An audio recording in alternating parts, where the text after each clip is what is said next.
welcome to my podcast, Spiritual Quest, with me, your host, Jannecke Garnås, always guided by Spirit. I am very excited to share my gift with you and empower you to embrace your gift. So if you define yourself as a spiritual human being, then you've come to the right place. So prepare yourself now for an amazing journey where your soul will lead the way. Hi there, and welcome to Spiritual Quest, always guided by Spirit. I'm your host, Jannecke Garnås, and I want to start today's episode by asking you a question. Do you feel a bit lost in your search for purpose? Or what makes your heart sing? Well, my guests know firsthand how challenging life can be when you're out of alignment with what your soul is calling on you to do. So growing up, she had a dream of becoming a musical theater artist, and as a child actor with the voice of an angel, she played in some of the world's most famous musicals, Les Miserables, Annie, and The Wizard of Oz. Her dream was becoming a reality. But then she lost her voice and her dream was shattered. I'm happy to say that today she gives of her heart and soul to help others step into their empowered self and to help them navigate the awakening process. And I guess we all know how difficult that can be. She's the founder of Wisdom from North, which is a Nordic platform for spiritual knowledge and personal development. Their vision is to expand people's consciousness, waking people up to their inner power by bridging new science and ancient spiritual wisdom through the best thought leaders of today. I truly admire Jannecke for her courage, strength, and commitment to her spiritual journey. And I'm excited to introduce Jannecke Øinæs and have her share her amazing story of how she completely transformed and reinvented her life. So, a warm welcome to Jannecke Øinæs. Hi, Vibeke. It's such an honor to be here. And oh my goodness, what an introduction. You've done your research. Thank you so much. Thank you for wanting to be part of a spiritual quest and sharing your transformative story. I mean, I know you for quite a bit now. I've followed you since you were a child because I was also interested in musical theater. And so I knew about you and I've seen you on TV, but then I was so blessed to be able to meet you on, I guess it was on what do you call it, exhibition or a fair for spiritual enlightenment, Body, Mind, Spirit Festival, wasn't it? I think it was called that. Yeah. And I heard your story and how you reinvented your life. I was blown away. And I thought, I need to dive more into your story, and to be able to share that with my audience is beautiful. So would you enlighten us, Jannecke? Would you share your story and inspire us?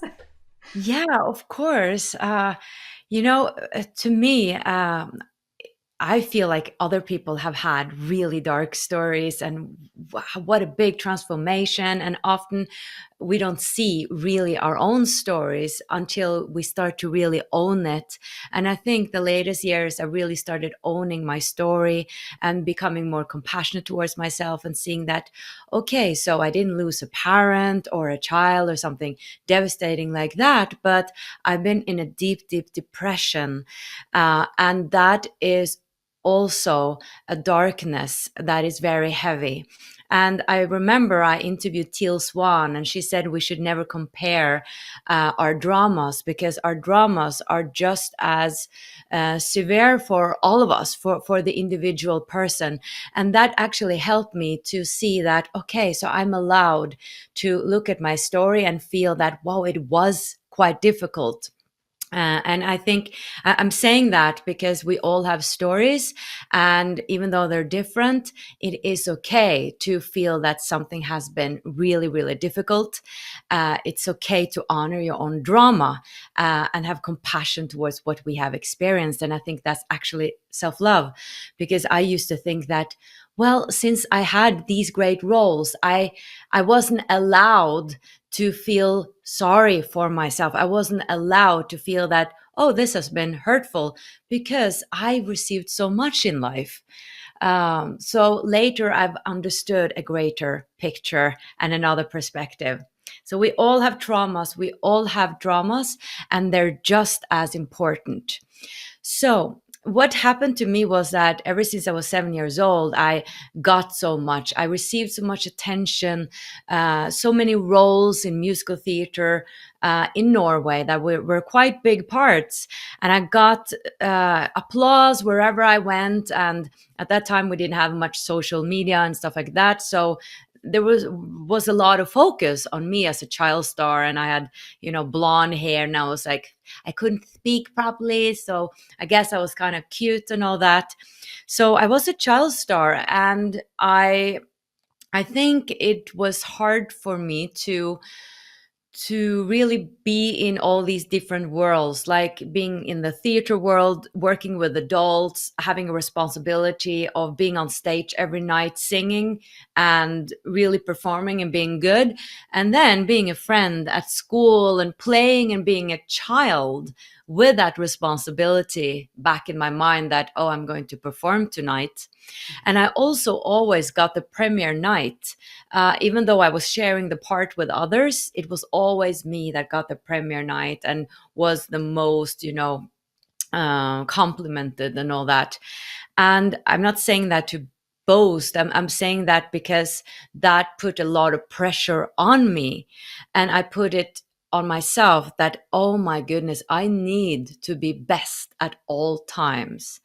Wow. And maybe you're already now understanding what is coming, because when you're, as a child, focused on performing, performing, performing, that becomes your life. But who was I without the performance? I had no idea. Wow. So after Annie, like being 11 years old, having a huge success, I went around with that red hair, on the street, like they actually dyed our hair. And I remember walking into the schoolyard, 600 children were like, oh my God, Annie, Annie. And I thought it was fun, but still, it was like, oh my God, everybody's looking at me.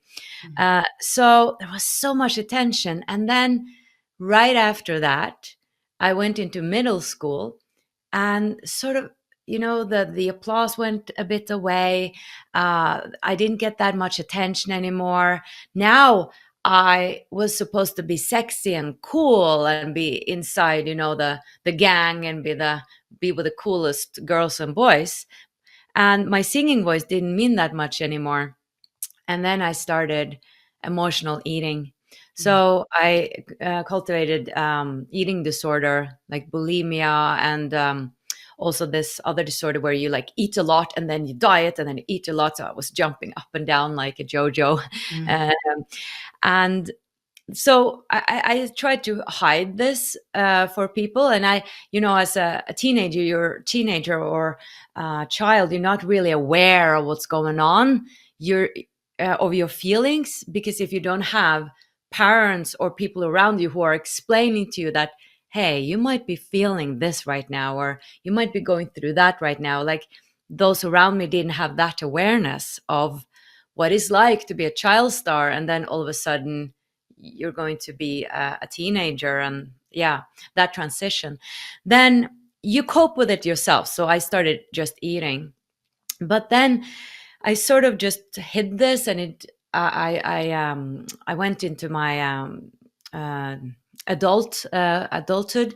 And when I was 20 years old, I landed this great role again as Rizzo in Greece. Again, I got a lot of attention and things were going so well, got huge success. But inside of me, I felt pretty hollow. Mhm. I wasn't in touch with myself. I had a boyfriend, and on the outside, it looked so perfect.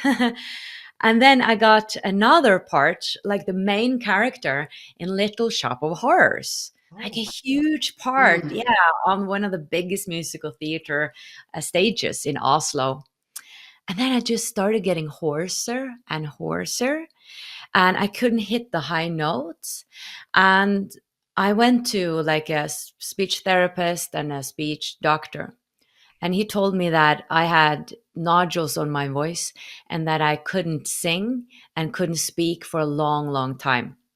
Wow. And Wow. I'm sorry. I've heard the story before, but I'm taking it in. This, I mean, imagine you being on the top, I would say, the peak of your career, I and was, then you get this message. What did yeah. that do with you? Keep, share. Yeah. I was just interviewed by The Human Aspect. It is another show, and I really went into the emotions. Somehow the interviewer got me to that place again, and it felt like dying. Like it felt that all my dreams were crushed, because I realized there and then that obviously I had to give the part away, but I realized that right now I have no future. I have no future because ever since I was 7 years old, I have been told that I'm going to become something great on West End or Broadway. And not just everybody else have told me, I have decided that myself, that that was my purpose in life. That's what I'm supposed to do. This is my gift as a singer. God or the universe wants this. Everybody wants this. Everybody knows this. This is my identity. And even subjects in school, I took English, everything was gearing towards me going to West and then become a great musical theater artist. Because why wouldn't I? Well, I was the child star in Norway. Of course, I would, become that great musical theater artist on Broadway or whatever. And then when I realized my voice is gone and I'm never able to sing like I did before, because the doctor said, you can have surgery, but it might be a bit broken. Then I didn't have any will to live. I felt so shameful, and shame is one of the most lowest vibrational feelings there are. I felt in a way that it was my fault, that I hadn't taken care of that gift that the universe had given me, and that I was to blame. And now I was nothing. Now I wasn't worth anything. I was basically an ant that you could just step on, because I felt that about myself. I have no value. I have no place in this world. I myself thought I didn't have a place in this world. And my boyfriend left me. I cultivated anxiety to speak because I was so afraid if I just talked a bit, oh, now I will lose it again. So I couldn't speak, and I fell into depression. So it was breakup, depression, losing my job, and anxiety at the same time. It was really, really dark. And I think I didn't have a support system that really understood or knew what they could do. So it lasted several years, and it also came back uh, like twice. So I was severely depressed, but fortunately, I've had, a family that I love very much and that loved me. They were just feeling the hopelessness because they had no idea what to do. No idea. I don't think they knew much about mental health at all. And psychiatrists and psychologists really didn't help. It didn't help me. But what actually helped me was metaphysics and spirituality. Because in spirituality, I realized there was something that was called self love. And I realized that there was a difference between self esteem and self confidence. And that what I had was a lot of self confidence, standing on stage and singing and believing I was somebody, but I didn't have any self esteem. So if you took away the voice, I was nothing. I didn't have an identity at all, because I thought that was all I was. I was supposed to please everybody else with my singing voice. Um, so I watched a lot of. May I ask you a question? I just wonder, how did you find spirituality? Was it something that you just discovered, or was it something that you've always known about, or how did it end up in your life? I think I've always been open to spirituality, so I started going to psychics and stuff like that. And I think through that, I got some tips that, there is this education that you can take, and then there is, you check out this and check out that. Because, yeah, I've always been open to that there's something more. So going to psychics was for me uh, a scream of help. So if they could see a future, you know, then there was a future.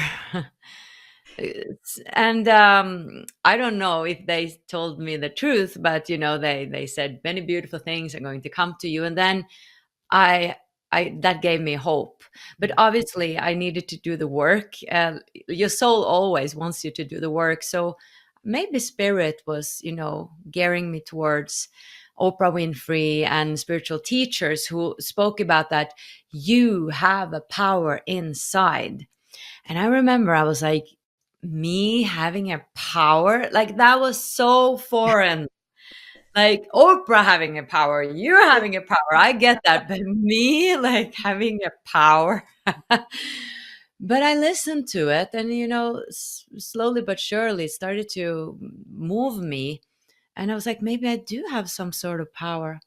So I really built stone by stone by understanding that, okay, I need to love myself. So, is there something positive with me if we strip away the voice and the performance and my nice blonde hair and that stuff that I'm so cute and everything? What is good with me?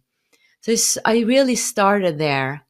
And I went out in nature and I started jogging because I've always loved to jog, but it was actually my ego that was desperate to be thin. Mm. 'Cause after an eating disorder, I was so afraid that, okay, I'm going to be depressed and fat. No, that's not. I can't sustain that. So I needed to jog, but that helped me actually to, set in motion chemicals and endorphins and oxytocin and stuff like that. So the exercise part is really crucial and it helps a lot. And then it was nature. Mm. So I ran out in the woods and I just sat down on a bench every day because I was on a sick leave. Like there was nothing to do. My friends were off with their great careers, having children, having great men and boyfriends. And I was just sitting on a bench looking at the ocean. And I remember that it was this moment where the sun was shining on my cheek. And I remember, well, that felt nice. Okay, so if that felt nice, that means that I must care for myself a little bit. And that was an aha That's for me. powerful. That's powerful. Just that being in nature and just being present, because you were present in that moment and you felt it. And Yeah, like your spirit spoke to you. It's just beautiful to, and then you awaken sort of to that inner voice and your inner yeah. guide. I woke up to a self compassion of that. Oh, I do care a bit about myself. There is a part that cares. And if that part exists, then I can expand that part. So that's where it started with, okay, I can love parts of me. And I think, I mean, it was a long process. And then I studied metaphysics. I started to study more about spirituality. And that gave me an explanation that nothing happens in vain and that everybody is valuable, including me. That started to dawn on me, and that there might be a deeper reason why you lost your voice. And by changing those perspectives, that gave me a bit more worthiness, Mm. and I felt more valuable and I started respecting myself more. So for me, it was a lot of like the healing came a lot through how I was looking at life.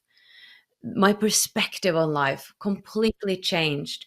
And with that, because I believe we do have self-love inside, that yes, we need to heal and all that stuff, but it's also a matter of opening up to that self-love that is already there and has always been there. Because when we are born, we are born with full self-love and joy.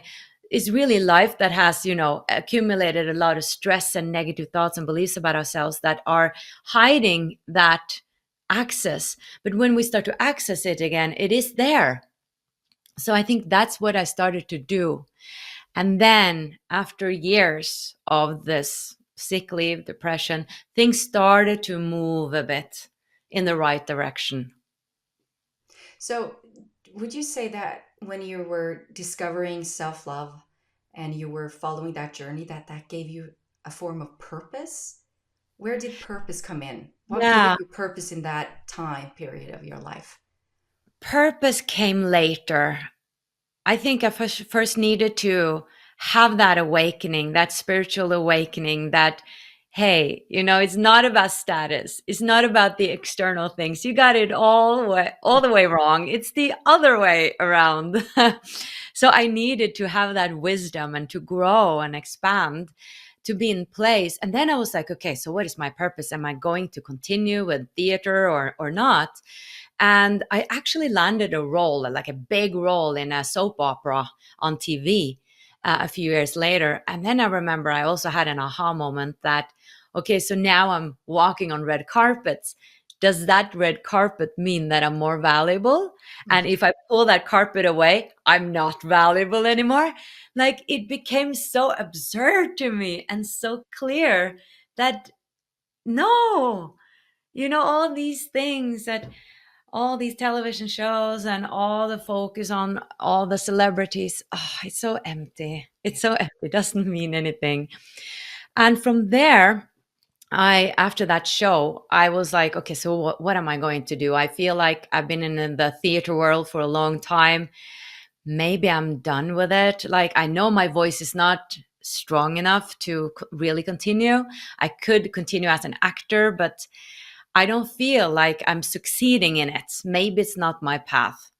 So I was a bit like trying to find my way. I started to study to become a primary teacher, studied for 4 years and got my education.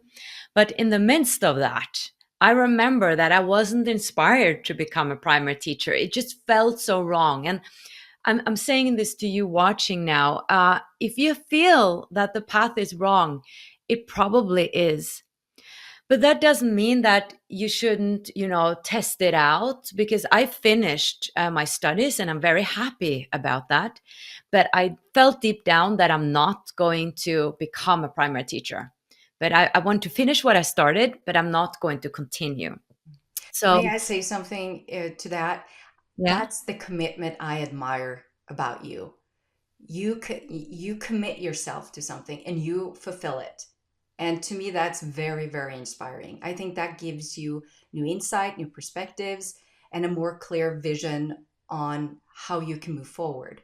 So, applause to you. I mean, Thank you.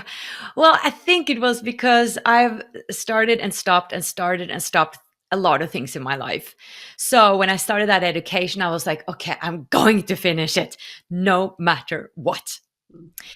But at that time, I had cultivated an amount of self love, so much self love, that I realized that I should listen to that inner voice. And I felt that there is something else. I just don't know what it is.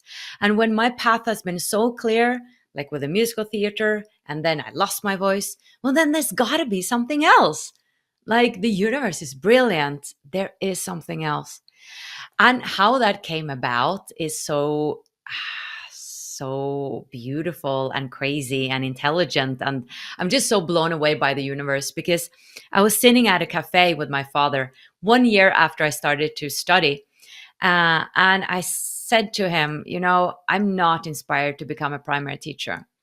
What I actually want to do, and I just threw it out there, is to travel around and interview spiritual teachers about the big questions of life on YouTube. And then I was like, but that's it. Like, that's it. It so was, it was like a channel from your soul. It just came it through a just came. conversation. Yeah. I was just Beautiful. on a bench, like, Dad, that's it.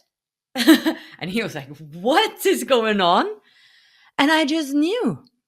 And I think if this was 10 years ago, I wouldn't have understood that this was a calling, because then I would have been like, oh, you think you are somebody. Oh, I would have just destroyed the whole thing with my bad thoughts about myself. But here, I understood that you've been going through a lot. When you get a message like that, that is something from a deeper place in you. So I ran into the woods, pulled my, sneakers on, and the name Wisdom from North just came into my thoughts the first jogging trip. And I realized, hey, I've been on camera. I've been to America. I can speak English. There were so many things that were like, I can do this. I can be a great interviewer. I love spirituality. I, yeah, I have the skills. Like I just knew. And in 1 week, it was so funny. I landed two like small, like commercial theater jobs or TV show jobs that got me the money to buy a camera and to build a website. I got $5,000 in 1 week.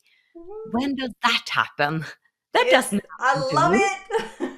I love it when the universe just brings it to you when you're there and you're listening and you're in line. And oh, wow, I love it. Yeah. And I'm a typical person who have said all my life, nothing good happens to me. And Mhm. but it happened, and these signs were so clear. And after that, I started, interviewing great spiritual teachers like Greg Braden, Bruce Lipton, Teal Swan, Byron Katie, Lorna Byrne, Dr. Eben Alexander, Moji, and great Norwegian teachers as well. And the YouTube channel grew. And today I have around 400 interviews there or something like that. And it has been like a long journey to where we are today, because for a long time I was doing these interviews and not really knowing, so how am I going to live from this? But I Mhm. was really driven by my curiosity and my joy for it. And I was also studying, next to it. And I was doing some theater, and I did a lot of things at the same time. But it wasn't until I was done with my studies to become a primary teacher that I started focusing more on Wisdom from North. And then last year I quit my day job, or part-time job, and I went full in Wisdom from North. And today we have a membership, and we do online courses, and of course I still do the YouTube videos that I love to do. Where it all started. I mean, that's passionate. That's the passion of it. Um, my question is, when you quit your job last year, so you put in all the effort, you followed your heart and soul, you've done the work, you're still doing the work because you're a soul on a spiritual quest here on Mother Earth, so you'll always do the work. But what made you say that the time is now? I mean, many people stand in their life and they say, I've Yeah. committed to this for a while, but when is the time right? Because it's never really right, is it? It's just, how did you know that this is the time? I would love to be a role model now and just come with a brilliant question that when is right. And I did this at the exact perfect moment. But the truth is another. The truth is actually that I should have done that a long time ago. And it was actually a man that came into my life, my ex, that pushed me to do it. He was an entrepreneur himself, and he really encouraged me to do it. And I guess I was ready, and he gave me the confidence, and I just jumped into it. And it was interesting because we ended the relationship pretty quickly after that. So I feel like he came into my life to like push me with my career and teach me a lot of stuff, and then he disappeared. But yeah, I think I could have done it earlier. But for me, it was important to feel safe. And some of us are, or some of you guys are similar like me, that you really need to know that, okay, I have a safe job now that I can trust. This is going well. Otherwise, I will become too stressed in my life. And that is okay. I really think it's okay that you wait a bit longer if you are maybe a person like me who needs to feel secure and stuff like that. But if you're more of a person that is like, I love to take risks, and you feel like, okay, it's a bit bold, but I'm ready, then do it sooner. I think it's really individual. And I don't think we should listen to others that say, do it, do it. You need to be ready yourself. with me, I was overdue. Like, we had been having a business that had been running well for 3 years. So it was just, I was holding on to my part-time job because I was afraid maybe I'll get lonely, all these things. Maybe what if this happens? What if that happens? But it feels incredibly empowering to take that step. And also, I think I do trust something deeper, even though I trust more the universe, I gotta say, than my ability to run a business, because I don't know how to run a business. I don't I find know. it strange you're saying that after running a successful business for so many years, even though not full time, but you're still running a successful business. You transformed so many people's lives. You've helped so many people by just sharing your passion and following your purpose. And I'm thinking that you saying that you're not looking at yourself as a successful human being, your humbleness, I guess, you could also say that if you're honest with yourself, wouldn't you say that you're you're shining within what's your passion? And to me, that is serving and being successful and running a successful business. Oh yeah, I see that I'm running a successful business. So I am, and I am acknowledging that I am successful, and I see that, in just the lifestyle I have now that I didn't have before, and beautiful apartment I live in, and all that. But what I mean is that I don't know how to do business. I've never been taught how to create a company, how to have employees, how to be a leader, but I've been running it in a feminine way, solely on intuition and solely on joy and being guided. And I think that's the new way of doing it. Like, I am collaborating with teachers that I feel I want to collaborate with. I get an idea. I'm like, I want to collaborate with that teacher. Let's do a webinar. We're not like, oh, we're going to do that many webinars. We're not structured like that. Of course, we have some structure. I'm not saying that. But it's a lot of intuition. It's a lot of seeing what works and learning what we need to learn there and then. And of course, through all these years, I've learned a lot. We know how to, do things, but I'm saying it, I guess, because I want to encourage other people who stop themselves by the thought that I don't know how to do this. So the how will come to you. You just start making those steps, taking those steps, and you learn what you need to learn in that step that you're in.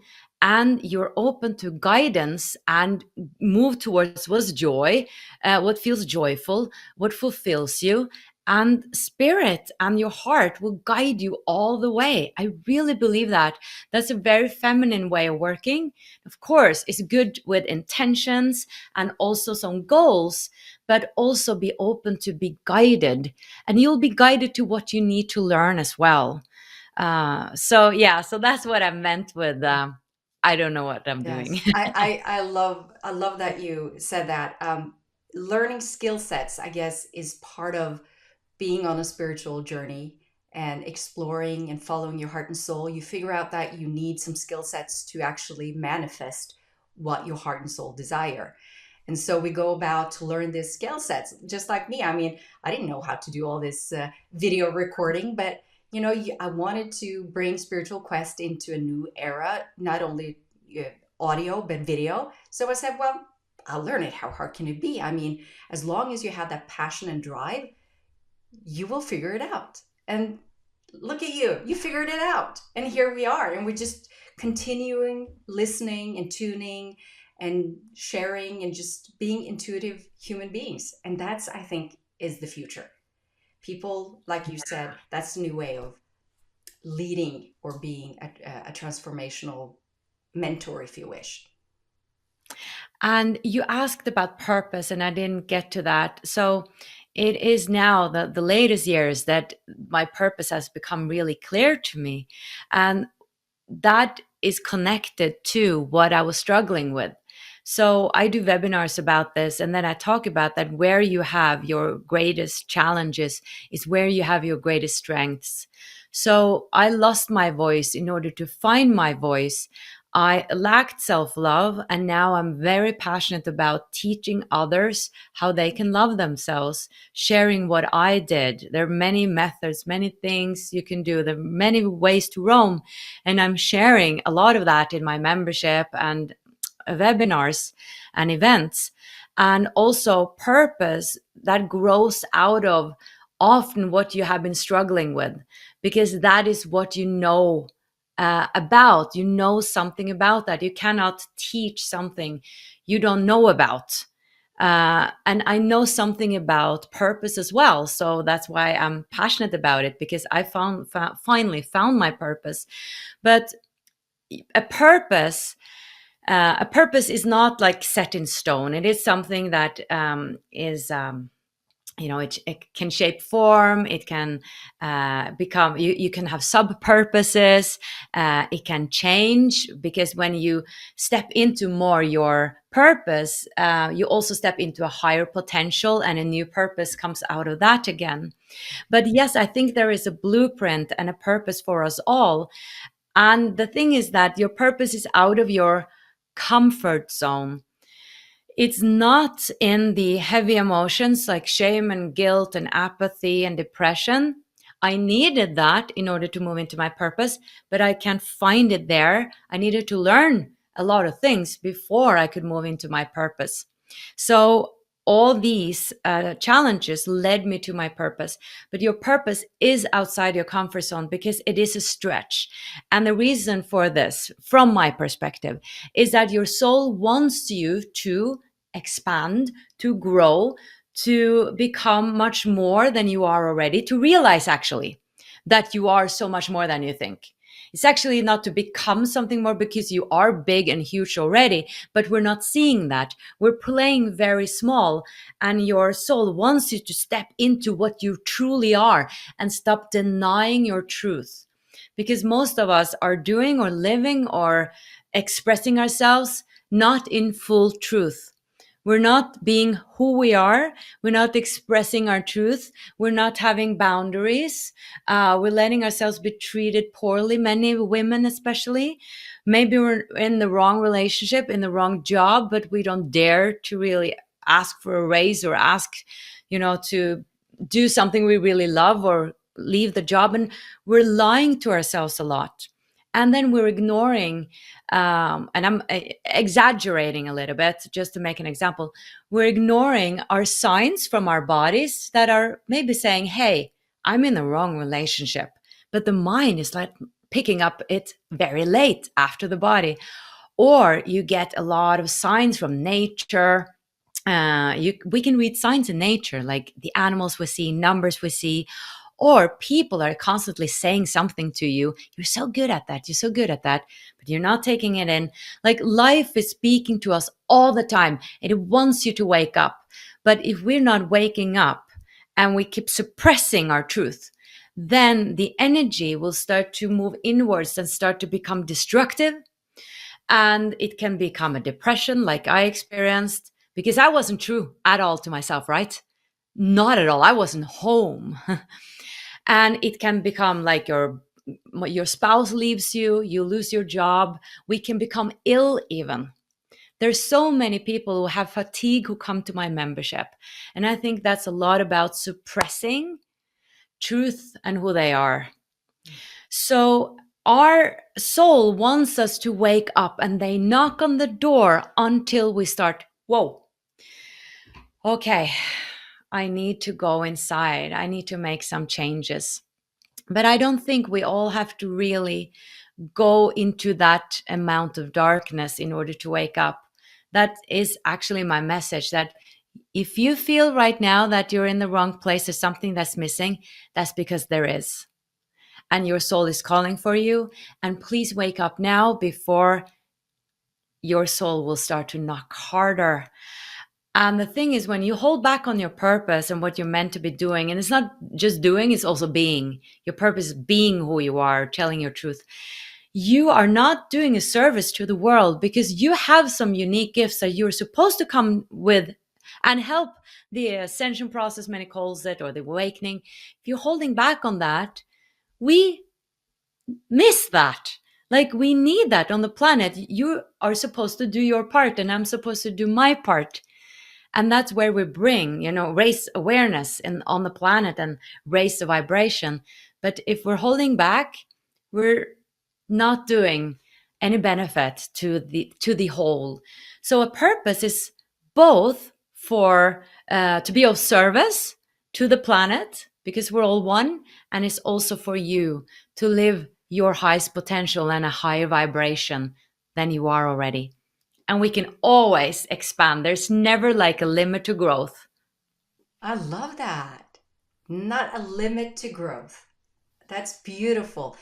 Would you please give us, if you have your tips, your best tips for the people listening right now? What is your go-to spiritual practice when you feel out of alignment and you want to tune into your soul to connect with that purpose? Do you have a practice that you could share? I have tons of tools and practices actually, and especially in my membership, I learned so many from my teachers that I work with and things that I worked for myself. And it really depends what you want to achieve. Is it silence? Is it answers to some questions? Is it? Yeah, it really depends. Is it to have a better flow between the two brains? It really, yeah, depends on if you want to love yourself more. What is sort of, yeah, if you can be more specific, I can try to Sure. I answer. wanted to give you that opportunity to choose what you use at this moment. But let's go Mm, for finding stillness, because within stillness you can hear your soul and you can hear your soul's calling. And you can allow yourself to be guided by spirit, and you can use your intuition. You listen to your soul in a more profound way when you find mm. stillness. So let's go with that. Well, with stillness, for me, it is meditation and nature. Meditation for some can feel like it's not stillness at all because it is so much noise. You hear your inner voice, or not your inner deep soul voice, but you hear your ego voice. So at the beginning, if you're new to meditation, and you find it hard to meditate, I would recommend to listen to some guided meditation with some beautiful music. That's what I started with, and that really helped me come to the stillness, because then I didn't hear my ego voice. I heard this beautiful music, and then I more easily connected. And also nature, because nature has a high vibration and it helps you come into present moment. And just staring at the water, that gives me the most silent yeah feeling ever, actually. So finding stillness for you is, practicing, going in to meditate and to find that stillness and to open yourself to your spirit, to guidance, and then listening or using the water, the elemental water, to assist you in bringing stillness to you. Is that Yeah, that that? is me. Okay. Yeah. Mm. Yeah. But stillness is one thing. Well, you asked about my practice. For me, I'm more now about the next level of self love. So, what I'm actually practicing now is boundaries. Oh, And like it that. is listening. Yeah. So, it's more like an active practice I'm in right now. And it's more, what do I need? And I'm in the process of looking into different parts of myself, parts that are very old, that do not believe they are valuable, and that wiser part of me that knows better. Because I still have remnants, of my old self and my inner child, that some of the parts haven't been healed and stuff like that. So in situations that comes up, I am practicing really being in that wiser part of me, that hey, this is good for me, and this is not good for me, so let's listen to the wiser part of me. So yeah, that is a practice I'm in. I feel I've come very far. But speaking of that relationship I was in, that wasn't a healthy relationship, and I understand that I attracted that on some level. So in my life, I've been successful in my job, and I have everything I need physically. I have a lot of friends and all that. But in love, I felt like there has been like a missing link. So that's where I'm now looking at. So why wasn't I having great boundaries in that relationship? And it lasted very quickly. So I got out of it pretty quickly, but still I attracted that for a reason. So, in order not to attract that again and attract a more healthy relationship, that's what I'm looking at right now. And that is deep work. That is deep, deep work, but very, very rewarding. I love that you're saying that you're working on the boundaries, because I find also that I have to keep working on boundaries. I think when you're, uh, at least for me, when you're open and sensitive and want and you practice self love, but also giving love in, because that's the thing you do. I mean, you share your love. And when you're that vulnerable, some energies are not understanding, or how do you say it, not Oh, in yeah. line with your boundaries, to be honest. And they can be close people. I mean, they can be family members for that matter. So I usually do this. I have this technique that I tell myself every time I figure out that, when I need to put boundaries, I question myself. I said, you have two choices, Vibeke. You only got two choices. You can choose fear or you can choose love. That's it. So what do I fear by not setting the boundaries? So I go, oh, I always choose love. I promise myself I will always choose love, and I'll go with love. And the boundaries come so easy to me. Just poof, they're there, Mm. right there. So I've been training myself to do that. Fear or love. That's it. No That's question. great. Just those two. What do you choose? I'm kind of hard with myself, like you understand. We're all different, but that helps me actually to set my Yeah. boundaries.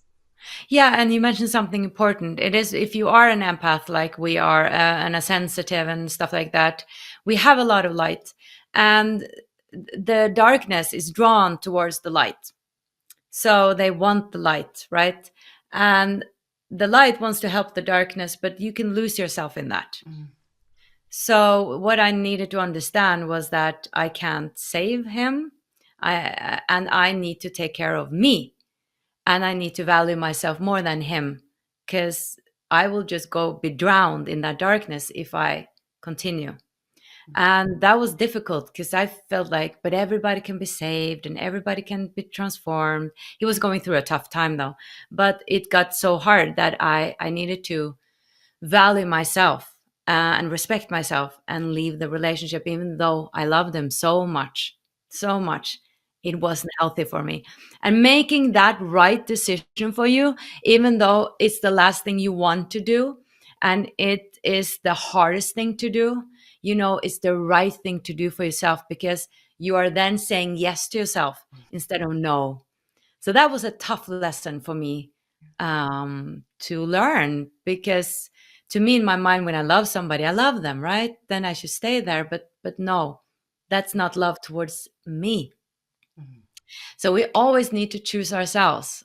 Um, our souls gives us difficult lessons sometimes, that where you are the most vulnerable, you get the lessons, but that's where you get the biggest growth as well, and the biggest rewards, I think. And it's wonderful to know that you actually created Wisdom from North with all those spiritual practices and tools and techniques, where people who's going through this and maybe feeling alone don't have to do this by themselves. They can be part of a community, an understanding and empathic community who is practicing the same things and sharing self-love and Yeah. sharing their stories. Would you please tell us a little bit about Wisdom from North and how people can learn more about Yeah. I'd love to. It is my passion. Wisdom from North membership. We created that 3 years ago.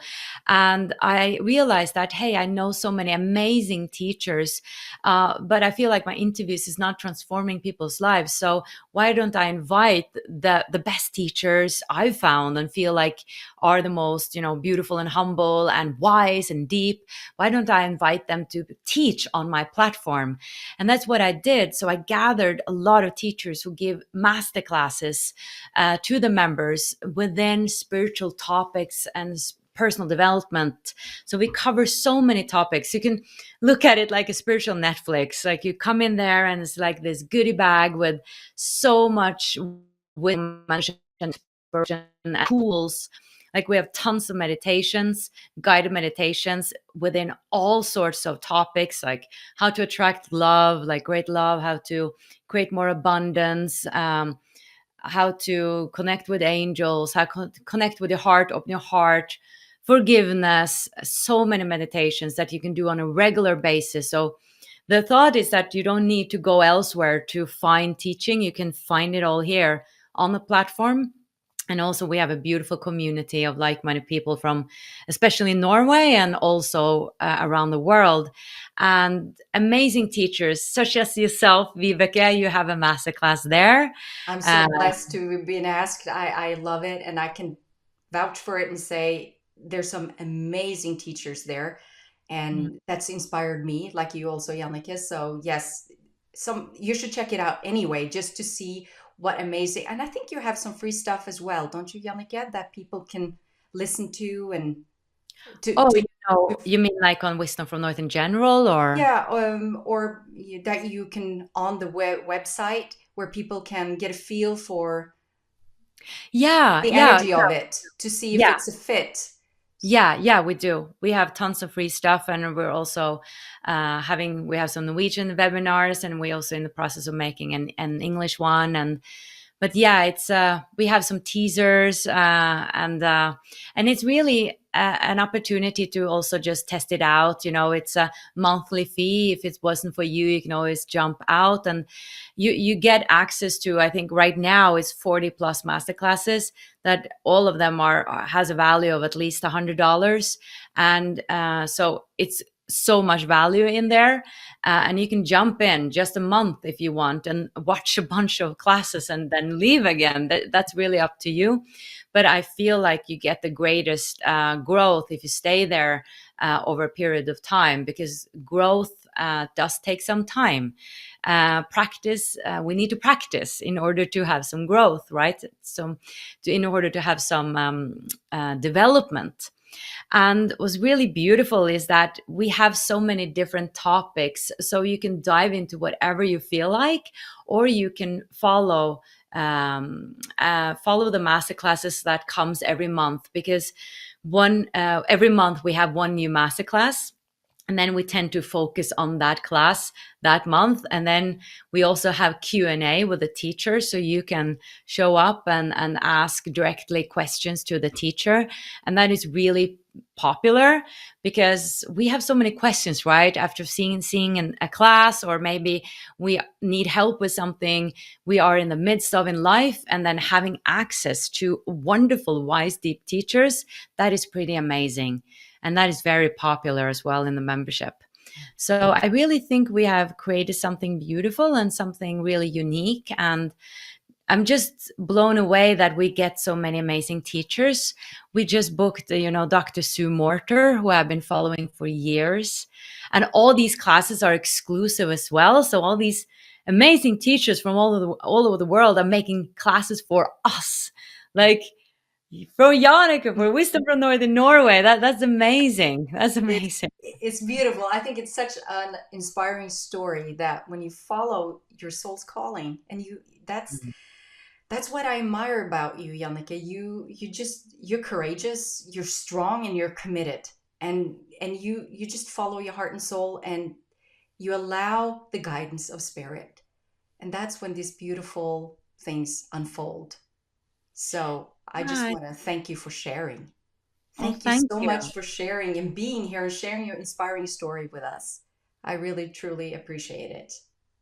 Well, thank you. I think I don't know how else to live, if you know what I mean. Like, to me, there had to be a deeper purpose with my life. Otherwise, nothing would make sense at all. So I need to listen because I know there's a deeper reason. And I believe that that's the case for everybody else. However, not everybody is supposed to create a membership and a spiritual membership, or be a spiritual teacher. But there are other things that you might feel that you're meant to be doing or expressing, or be more true to. And maybe spirituality is something that you're just curious about and you have another job, and that's great, but just be honest and true to yourself. We all have different purposes. We're all supposed to, be part of this great picture. We're not supposed to do the same, but there is a specific purpose for you. So see if you can open up to what that is. And you'll find that in your heart. And you'll find that when you start to feel joy, or when you feel joy, you are on the right path. Thank you again, Jannecke, for the good advice and your heartfelt message. I've said it so many times, I'm repeating myself, but you're an inspiration. I'm saying it one more time. Anyway, Thank so you. thank you for being here with us. And I just want to say, if you want to learn more about Wisdom from North and explore spiritual practices and tools and techniques that will help you take your power back, then you can just click the link in the episode summary. And I just want to mention before we go that don't forget to join the conversation by signing up for the Spiritual Quest podcast newsflash, where you'll have the opportunity to submit questions for my guests and join live events to receive guidance from Spirit. So thank you again, Jannecke, for joining us. Thank you. I love your work. I just have to say that. Thank you, and I love your work too. So two soul sisters doing what their soul and desires. So perfect. Thank you for joining us. Thank you.